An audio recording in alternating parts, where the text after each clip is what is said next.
کیا انگوٹھے چومنے والی حدیث پاکستان میں ہی ہے؟ کیا یہ جائز ہے؟ نہیں، پاکستان سے باہر بھی ہے یہ.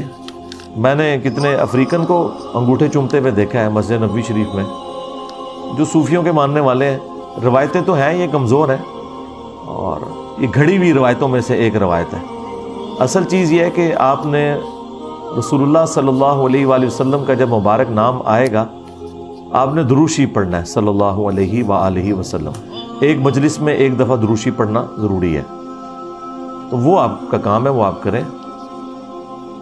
وہ جامع ترمذی میں حدیث ہے، مولا علی علیہ السلام کہتے ہیں کہ رسول اللہ نے فرمایا صلی اللہ علیہ وآلہ وسلم، وہ شخص کنجوس ہے، بخیل ہے کہ جس کے سامنے میرا ذکر ہو اور مجھ پر درود نہ پڑھے. اللہم صلی علی محمد وعلی آل محمد. پھر ترمذی میں ایک حدیث ہے، اس کی پوری صحیح سند المستدرک للحاکم میں کہ نبی علیہ السلام نے فرمایا کہ وہ شخص برباد ہو جائے، اور یہ حضرت جبرائیل نے حضور کو کہا تھا کہ آپ یوں دعا کریں کہ تباہ و برباد ہو جائے وہ شخص، اس کی ناک خاک آلود ہو کہ جس کے سامنے آپ کا ذکر ہو اور وہ آپ پر درود نہ پڑے. اللہم صلی علی محمد وعلی آل محمد. ایک مجلس میں ایک دفعہ بھی پڑھ لیں تو وہ کافی ہے. ہر دفعہ پڑھے بہت اچھی بات ہے، صلی اللہ علیہ وآلہ وسلم یا اللہم صلی علی محمد وعلی آل محمد. پھر ایک اور حدیث ہے صحیح مسلم کے اندر کہ جو شخص بھی مجھ پر ایک دفعہ درود پڑھے گا اللہ تعالیٰ اس پہ 10 رحمتیں نازل فرمائے گا. اللہ کے محبوب صلی اللہ علیہ وآلہ وسلم نے فرمایا. اور سنن نسائی میں حدیث ہے کہ اللہ تعالیٰ اس پہ 10 رحمتیں نازل فرمائے گا، اسے 10 نیکیاں دے گا، اس کے 10 گناہ معاف کر دے گا اور اس کے 10 درجات بھی بلند فرمائے گا. یعنی یہ آپ دیکھیں کس لیول کا پروٹوکول ہے. پھر سنن نسائی میں ایک اور حدیث ہے کہ جو مجھ پر 10 دفعہ درود شریف پڑھتا ہے اللہ تعالیٰ اس پہ 10 دفعہ رحمتیں نازل فرماتا ہے، اور جو مجھ پر 10 دفعہ سلام عرض کرے گا اللہ تعالیٰ اس پر 10 دفعہ سلامتی بھیجتا ہے. سنن نسائی میں ایک اور حدیث ہے کہ زمین میں کچھ فرشتے سیاحت کرتے ہیں اور میرے امتیوں کا سلام مجھ تک پہنچاتے ہیں. بخاری اور مسلم دونوں میں حدیث موجود ہے کہ نبی صلی اللہ علیہ وآلہ وسلم نے صحابہ کرام کو جب تشہد تعلیم فرمایا تو اس میں آتا تھا السلام علینا وعلی عباد اللہ الصالحین. تو صحابہ کرام کہتے ہیں ہم نے خود سے اس کے ساتھ جوڑ لیا السلام علی جبرائیل، السلام علی میکائیل. تو رسول اللہ صلی اللہ علیہ وآلہ وسلم نے ہمیں منع فرما دیا. وہ جس طرح یہاں پہ بھی لوگ دعاؤں میں نہیں جوڑ لیتے وقنا عذاب القبری وقنا عذاب الحشری. او اللہ دے بندے اے صحابہ نو نہیں حضور نے کرن دیتا ہے کام، تسی تے شاہی کوئی نہیں.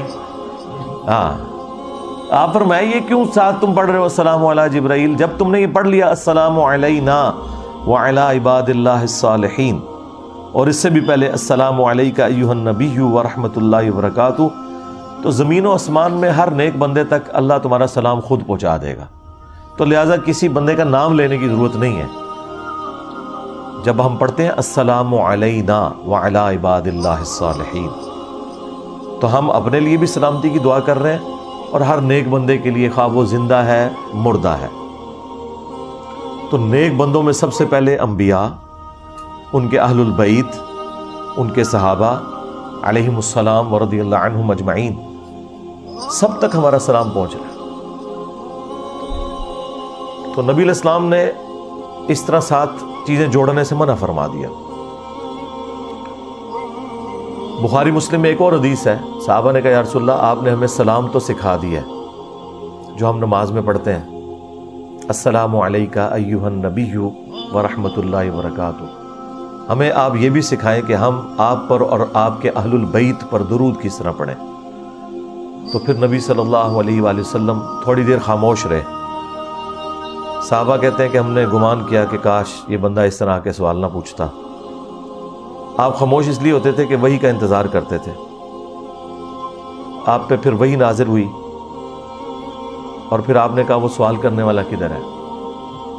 تو آپ نے فرمایا کہو اللہم صلی علی محمد وعلی آل محمد کما صلیت علی ابراہیم وعلی آل ابراہیم انک حمید مجید اللہم بارک علی محمد وعلی آل محمد کما بارکت علی ابراہیم وعلی آل ابراہیم انک حمید مجید۔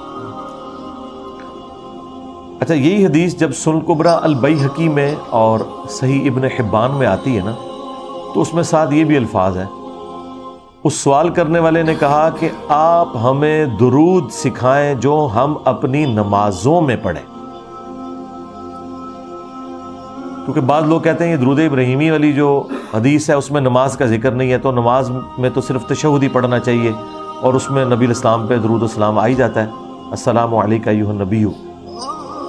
اگلے دن لائیو سیشن میں بھی کسی نے سوال کیا کہ کسی حدیث کے اندر یہ ذکر نہیں ہے کہ نماز میں یہ والا درود پڑھنا ہے، تو پھر میں نے اس کو جواب دیا تھا کہ یہ حدیث جب سنن کبریٰ البیہقی میں اور صحیح ابن حبان میں ہے، اسی صحابی انصاری سے روایت ہے، اور اس میں الفاظ ہیں کہ وہ درود سکھائیں جو ہم اپنی نماز میں پڑھیں، تو پھر نبی الاسلام نے یہ درود تعلیم فرمایا۔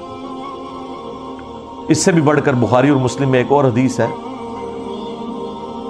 کہ جب یہ آیت درود نازل ہوئی، ان اللہ وملائکتہ یصلون علی النبی، تو صحابہ کرام نے عرض کیا اے اللہ کے رسول صلی اللہ علیہ وآلہ وسلم ہمیں درود شریف سکھائیں، اللہ نے حکم دیا۔ پھر آپ نے درود ابراہیمی سکھایا، اللہم صلی علی محمد وعلی آل محمد کما صلیت علی ابراہیم وعلی آل ابراہیم انک حمید مجید۔ تو یہ درود رسول اللہ نے خود سکھایا صلی اللہ علیہ وآلہ وسلم۔ درود ابراہیمی سے بعض لوگ چڑھتے ہیں اور کہتے ہیں یہ وہابیوں کا درود ہے، اس وجہ سے کہ وہ وہابی صرف اسی درود کے اوپر زور دیتے ہیں، حالانکہ اس کے علاوہ بھی درود شریف کے اور سیغے بھی ثابت ہیں، لیکن یہ درود شریف نبی صلی اللہ علیہ وآلہ وسلم کو بہت پسند ہے۔ میں نے درود شریف کے اوپر ایک تفصیلی مجلس آلموسٹ 4 گھنٹے کی ریکارڈ کروائی ہوئی ہے۔ درود شریف سے متعلق 50 سوالات، دنیا کا کوئی مسئلہ جو درود سے متعلق ہو، اختلافی ہو یا غیر اختلافی ہو، میں نے سب کچھ کور کیا۔ اس میں 8 سیغے میں نے درود کے بھی بتائے تھے۔ ایک یہ ہم نے یہ یہاں پہ اپنی اکیڈمی میں لکھ کے لگایا ہوا ہے نا، اللہم صلی علی محمد وعلی آل محمد، یہ والا جو درود شریف ہے، دکھائیں جی کیمرے میں ان کو۔ یہ درود بھی ہے، سنن نسائی میں حدیث موجود ہے، نبی صلی اللہ علیہ وآلہ وسلم نے یہ درود تعلیم فرمایا، اللہم صلی علی محمد وعلی آل محمد۔ درود ابراہیمی کا جو شروع والا ٹکڑا ہے یہ الگ سے خود پرفیکٹ درود ہے، اگر کوئی لمبا درود نہیں پڑھ سکتا صبح شام کے اذکار میں، صرف اتنا درود شریف پڑھ لے، یہ پرفیکٹ درود ہے۔ ابن ماجہ میں حدیث ہے، ایک صحابی کو نبی الاسلام نے وصیت کی تھی کہ مجھ پر درود کو لازم کر لو، اور خصوصاً اپنی دعاؤں کے اندر تم درود شریف پڑھا کرو، اللہم صلی علی محمد وعلی آل محمد۔ ابن ماجہ میں بھی، سنن نسائی کے اندر بھی حدیث شریف موجود ہے۔ درود شریف دعاؤں کی قبولیت کا ذریعہ ہے۔ جامعہ ترمذی میں اوپر تلے 2 احادیث ہیں، مشکات میں موجود ہیں، مشکات میں پورا چیپٹر ہے فضائل درود و اسلام پہ۔ ایک شخص آیا اور اس نے ڈائریکٹ دعا کرنی شروع کر دی، نبی الاسلام نے فرمایا سائل نے جلدی کی۔ تھوڑی دیر بعد ایک اور شخص آیا، اس نے پہلے اللہ کی حمد کی، پھر درود شریف پڑھا اور پھر دعا مانگی۔ اور اسپیسیفکلی جو ترمذی کی حدیث ہے وہ بتا رہی ہے کہ یہ نماز کا ذکر ہے، نماز کے اندر بلند آواز سے پڑھ رہا ہوگا۔ تو نبی الاسلام نے فرمایا سل تعطا، سل تعطا، مانگ تجھے دیا جائے گا، مانگ تجھے دیا جائے گا۔ اور دوسرا جو پہلے صحابی تھا جس نے بغیر اللہ کی حمد اور درود کے دعا مانگی، تو اس کو آپ نے بلا کے سمجھایا اور فرمایا کہ پہلے اللہ کی حمد کرو، پھر درود شریف پڑھو اور پھر دعا مانگو۔ اور نماز کی ترتیب بھی آپ دیکھیں، آپ پہلے اللہ کی حمد بیان کرتے ہیں، التحیات للہ والصلوات والطیبات، پھر درود شریف پڑھتے ہیں، السلام علیک ایھا النبی ورحمۃ اللہ وبرکاتہ، پھر تشہد کے بعد الگ سے وہ درود ابراہیمی، اور پھر اینڈ پہ جا کے آپ دعائیں مانگتے ہیں۔ وہ تو بخاری مسلم میں الفاظ ہے کہ جب تم یہ تشہد پڑھ لو، اس کے بعد جو چاہو اپنے رب سے مانگو۔